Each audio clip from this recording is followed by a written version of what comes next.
Hello everyone. हम previous year question solve कर रहे हैं सी सेट के। प्रीवियस वीडियोस में हमने 2022 के क्वेश्चंस काफ़ी हद तक सॉल्व किए हैं क्वांट से रिलेटेड। अब आगे वीडियोस में हम basically section wise question solve करेंगे। जैसे इस वीडियो में कोशिश करेंगे कि टाइम एंड वर्क से रिलेटेड सारा क्वेश्चन एक बार में सॉल्व कर दें जो प्रीवियस ईयर में पूछे गए हैं 2021 से लेके 2009-10 तक ऑलमोस्ट। उसी तरह नेक्स्ट लेक्चर में या वीडियो में हम कोशिश करेंगे कि दूसरा नंबर सीरीज के क्वेश्चन सॉल्व कर दें। ऐसे बेसिक जहाँ पे जितना मिनिमम कॉन्सेप्ट्स की रिक्वायरमेंट है वो भी हम डिस्कस करते जाएंगे और देखेंगे साथ ही साथ कि किस तरह के क्वेश्चंस पूछे गए हैं और उनको बेसिक अप्रोच क्या होना चाहिए इस सी सेट सॉल्व करते समय।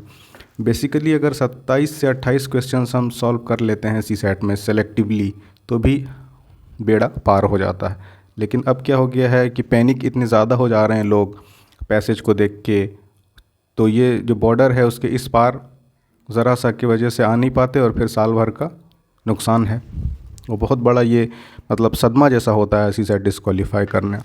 तो जो भी इससे गुज़रे हैं सिर्फ़ और सिर्फ ये है कि जो उनका क्वेश्चन सिलेक्शन है ये अगर थोड़ा सा आप मिस कर गए तो ज़्यादा चांस है कि फिर पैनिक होने के बाद डिस्क्वालीफाई कोई बहुत बड़ी बात नहीं हो जाएगी।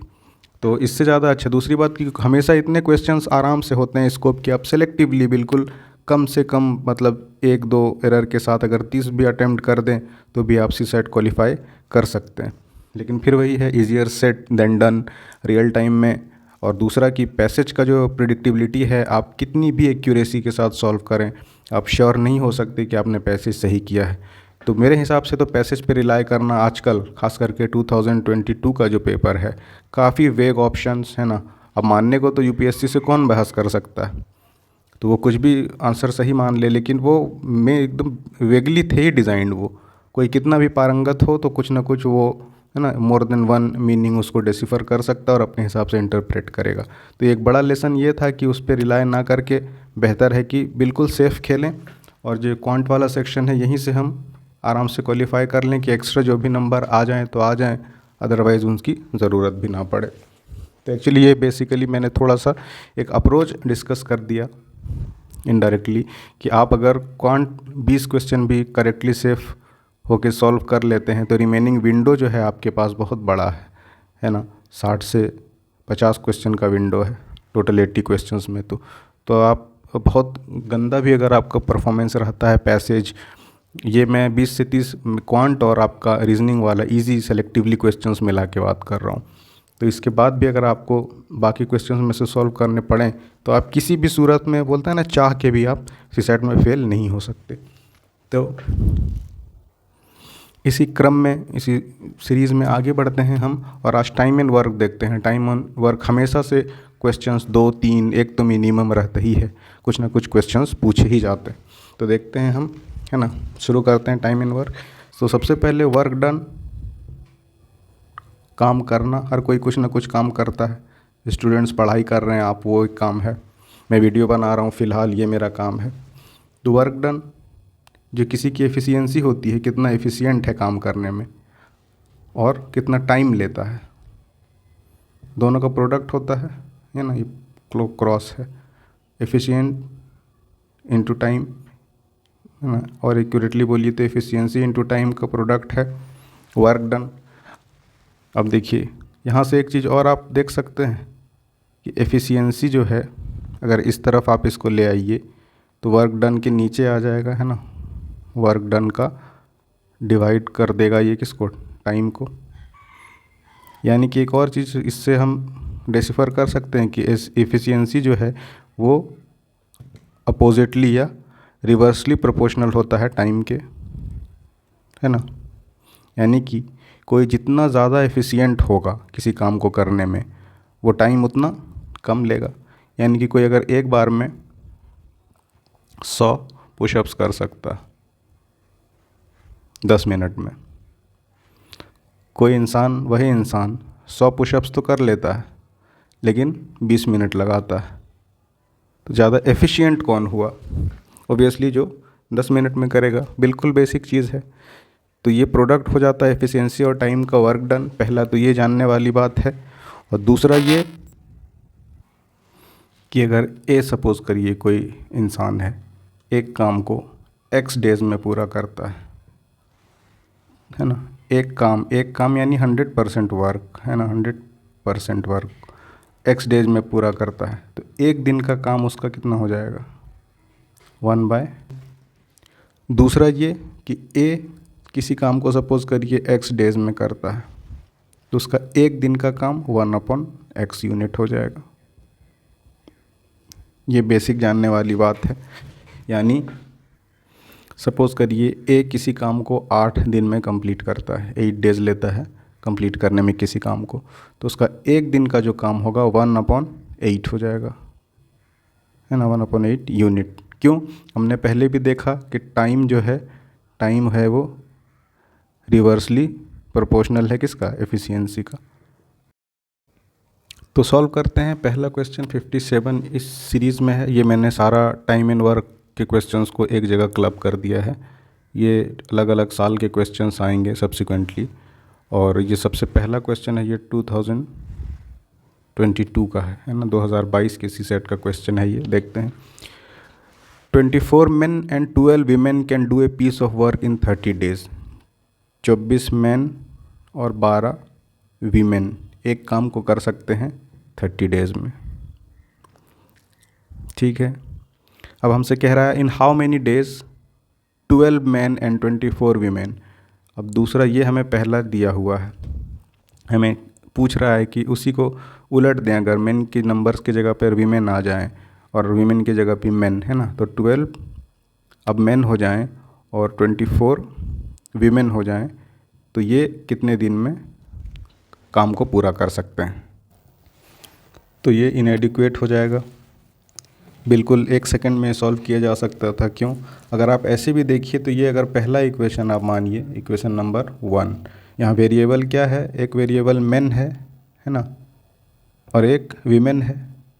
दूसरा क्वेश्चन में फिर हमसे पूछ रहा है कि यही 12 मैन और 24 वीमेन कितने दिन में करेंगे। वेरिएबल मैन का भी हमें एफिशिएंसी नहीं पता है और वीमेन की भी एफिशिएंसी हमें नहीं पता है।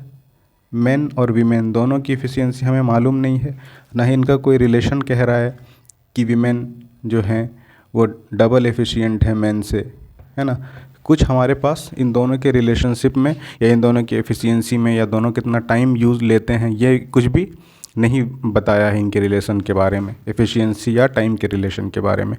सिर्फ ये बता दिया है कि दोनों मिल के 30 दिन में करते हैं। हो सकता है मैन अकेले 50 दिन में करता हो, वीमेन हो सकता है अकेले 10 ही दिन में कर लेती हो, है ना। मैन आने से थोड़ा रेस्ट कर लेती हो तो ज़्यादा दिन लग जाता है, 30 दिन। तो कुछ भी प्रोबेबिलिटी बन सकते हैं। तो ये डाटा इनएडिक्वेट है, इनसफिशिएंट है, क्योंकि because no relation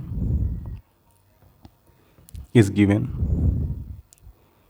either time में भी कोई रिलेशनशिप नहीं दिया है ए और बी के, इसमें अलग अलग, है ना, और इनके एफिशिएंसी में भी, इसीलिए डाटा इनएडिक्वेट हो जाएगा। ये आगे बढ़ते हैं, नेक्स्ट देखते हैं क्या है। A person x can complete 20% of work in 8 days. ठीक है भाई, एक शख्स ए है, ये अपने काम का 20% कर लेता है 8 डेज में। एंड अनदर पर्सन वाई, है ना, ये ए नहीं है एक्चुअली, एक्स है। ठीक है। दूसरा एक इंसान है Y, can complete 25% of the same work. यही जो भी काम था इसी का ये 25% कर लेता है कितने दिनों में, 6 डेज में। इफ़ दे वर्क टुगेदर, ये दोनों साथ काम तो करते हैं, in how many days 40% of the work will be completed. ये दोनों अगर साथ काम करें तो ये बताइए कि जो भी काम है इसका 40% कंप्लीट करने में इनको कितना टाइम लगेगा, है ना। अब देखिए एक्स के लिए पहले सॉल्व करते हैं हम।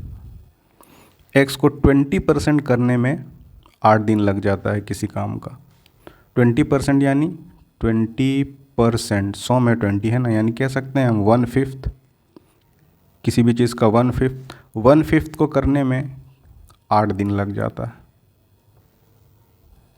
1/5 एक काम के 5वें हिस्से को करने में 8 दिन लगता है, तो 1 यूनिट, है ना, 1 यूनिट यानी 100% काम, इसको करने में 5 गुना लग जाएगा, 40 दिन।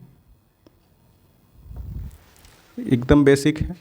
एक काम का 5वां हिस्सा 20% जो कि है ना, 20% कह रहा है 8 दिन में करता है, यानी कि 20% यानी 1/5 काम को ये करता है 8 दिन में। तो 1 यानी 100% काम को करेगा 40 दिन में। सिंपल है। इसी तरह से y के लिए क्या है, y का कह रहा है 25% हिस्सा, यानी कि 1/4। y अपने काम का 1/4 हिस्सा 6 दिन में करता है। तो y एक काम को कितने दिन में करेगा, 6 × 4 24 दिन में करेगा। बिल्कुल सिंपल है।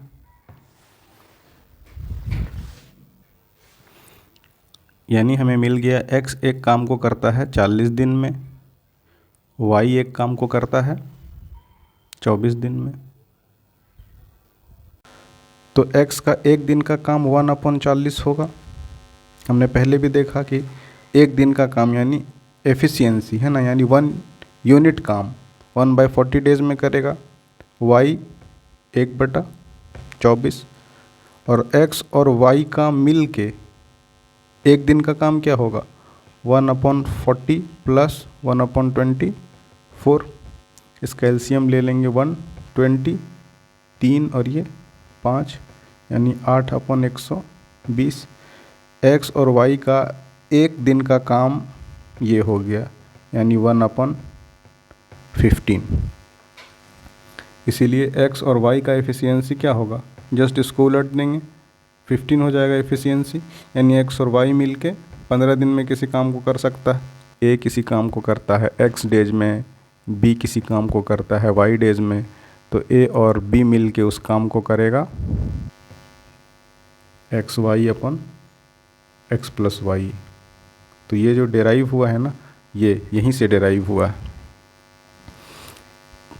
तो ये x + y 15 दिन में मिलके पूरे काम को, एक यूनिट काम को कंप्लीट कर देगा। लेकिन क्वेश्चन में हमसे पूछ रहा है how many days 40% of the work complete.